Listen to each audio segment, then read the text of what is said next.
Kami sa APEC Party List ay naglilingkod sa mga pangangailangan ng mga komunidad.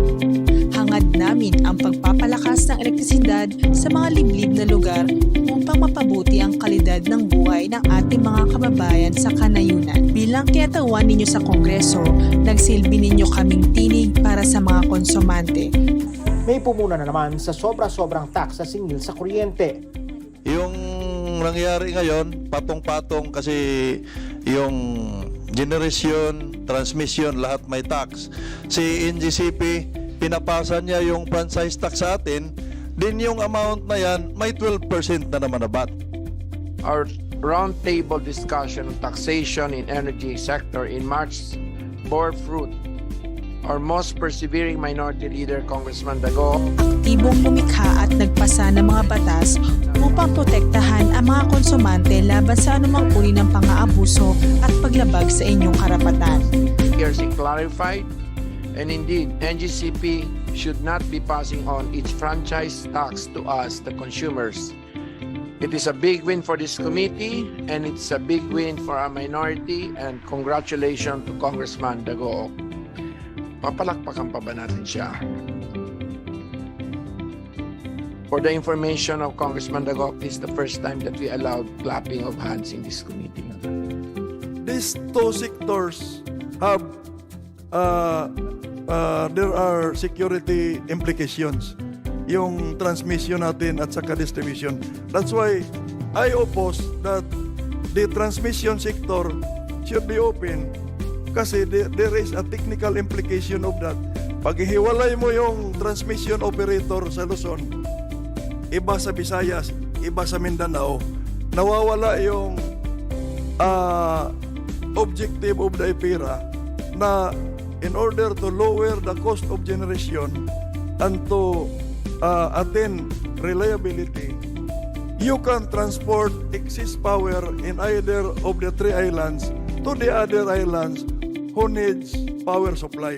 Kasi kung iba-iba na yung mayari, baka mataas yung singil bago ka padaanin. Sa pamamagitan ng pakikilahok sa mga diskusyon na may kinalaman sa inyong karapatan bilang konsumante, naipasa ang mga sumusunod na batas.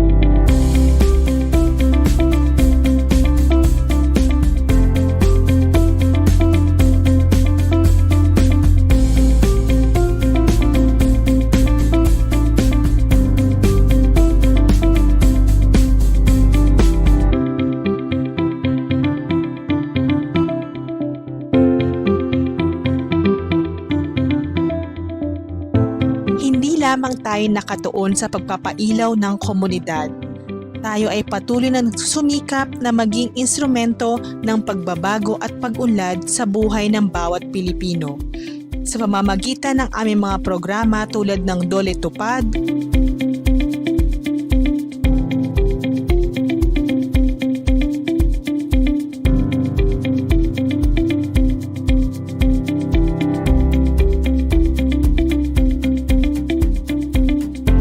Smart Grants at iba pa, kami ay naglalaan ng mga oportunidad para sa trabaho, edukasyon at pangkabuhayan. Hindi lamang ito, kami rin ay nagbibigay ng suporta sa mga nangangailangan sa pamamagitan ng pagbibigay ng pinansyal at medikal na tulong. Isa po akong cancer patient na natulungan mo sa pamamagitan ng medical assistance. Congressman Sergio Dago, marami ka pang patulungan. Salamat po. Salamat po sa tulong ninyo sa GL na pinadala niyo para sa operasyon ng anak ko. Maraming salamat po sa tulong na ibigay ninyo sa aking operasyon. Sa bawat barangay, kami ay aktibo sa pagpapailaw at pagpapalakas ng komunidad upang masiguro ang mas maganda at maunlad na kinabukasan para sa lahat. Ang APEC Party List ang inyong tapat na kinatawan sa Kongreso na may layuning magbigay serbisyo sa electric cooperatives, pakikipagpulong sa Senado, ERC,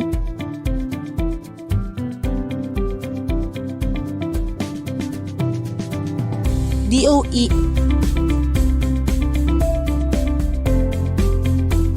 at NEA upang isulong ang ating advokasya, aktibo, naninindigan. Sa tiwalang ipinagkaloob ng mamamayang Pilipino sa APEC Party List, makakaasa kayong patuloy kami magiging boses ng konsumante sa pagsusulong ng abot-kayang presyo ng kuryente, pagpapailaw ng kanayunan at pagsusulong ng advokasya sa rural electrification. Sa APEC, serbisyong ABTIC.